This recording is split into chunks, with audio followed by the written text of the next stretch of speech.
কখনো ইমাজিন করতে পারেন আটলান্টিকের মতন একটা মহাসাগরের ভিতরে গিয়ে কোনো মানুষ কোনো খাবার বা কোনো অক্সিজেন ছাড়া 2 দিন ধরে বেঁচে থাকতে পারে এবং বেঁচে আবার ফিরেও আসতে পারে। আজকের ঘটনাটি এমনই একটা ঘটনাকে নিয়ে যে ঘটনাটি শুনলে আপনারা অবাক হয়ে যাবেন, কিন্তু এটা সত্য ঘটনা।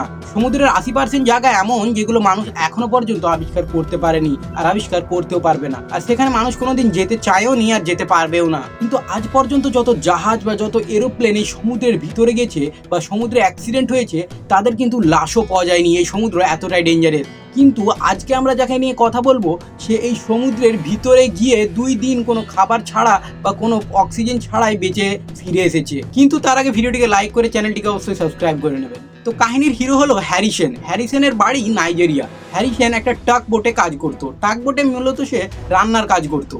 26শে মে 2013 এই টাকবোটটিকে গালফ অফ গিনিতে যেতে হতো একটা বোটকে টো করতে। তো টাকবোটের মূলত কাজ, প্রধান কাজ এইটি হয় যে তারা কোনো জাহাজকে তট থেকে যখন একটুকু দূরে থাকে, 32 কিলোমিটার 50 কিলোমিটার দূরে যখন থাকে, তখন তাদেরকে টো করে বা তাদেরকে পেট্রোল দিতে বা তাদেরকে অয়েল দিতে যেতে হয়। তো এই বোটটি যেখানে হ্যারিসন ছিল এই বোটটিও যায় এবং বোটটি গিয়ে সেই জাহাজটিকে টো করে আনছিল। কিন্তু আস্তে আস্তে সমুদ্র থেকে একটা বিরাট ঝড়ের সৃষ্টি হয় এবং সেই ঝড় আছড়ে পড়ে তাদের টাকবোটে যেখানে হ্যারিসন আছে, এবং এই টাকবোটটি পুরোপুরি সমুদ্রের ভিতরে চলে যায়।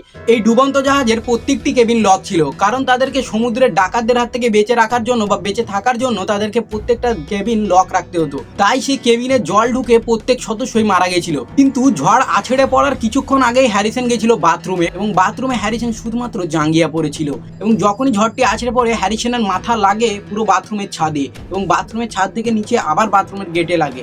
এইভাবে বাথরুমে জল ঢুকতে থাকে, আর সেই জলের প্রবাহ হ্যারিসনকে এই বাথরুম থেকে অন্য বাথরুমে নিয়ে যায়। কিন্তু সমুদ্রের জল হ্যারিসনকে এয়ার পকেটের কাছে নিয়ে যায়। এয়ার পকেট হলো এমন একটি জায়গা যেখানে নৌকার বা কোনো জাহাজের অক্সিজেন আবদ্ধ থাকে। তো সেখানে গিয়ে হ্যারিসন অক্সিজেন পেতে থাকে এবং বাঁচতে থাকে। আর আস্তে আস্তে এই জাহাজটি একদম সমুদ্রের তলায় চলে যায়, যেখানে আলো পর্যন্ত পৌঁছায় না। আর এই সময় হ্যারিসন নিজের হাত পর্যন্ত দেখতে পাচ্ছিল না, এতটাই অন্ধকার ছিল। তো হ্যারিসন একটু বুদ্ধি খাটালো এবং ভাবলো যে যদি আমাকে বেঁচে থাকতে হয় তাহলে আমাকে আর একটা এয়ার পকেটের কাছে যেতে হবে, কারণ এখানে অক্সিজেন প্রায় শেষ হয়ে এসেছে। তাই হ্যারিসন কোনো মতে হাতাপাতি করে জাহাজের ইঞ্জিনিয়ারের কেবিনে আসে, এবং ইঞ্জিনিয়ারের কেবিনে এসে সে একটা ভালো এয়ার পকেট পায় যেখানে মোটামুটি অক্সিজেন ছিল।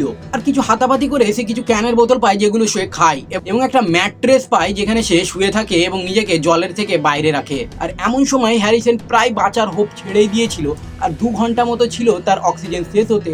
এমন সময় সে গেটে নক নক আওয়াজ পায়। এটা কিছু সার্ভাইভার ছিল যাদেরকে পাঠানো হয়েছিল সেই জাহাজটির তরফ থেকে যে তাদের লাশটিকে নিয়ে আসা হোক।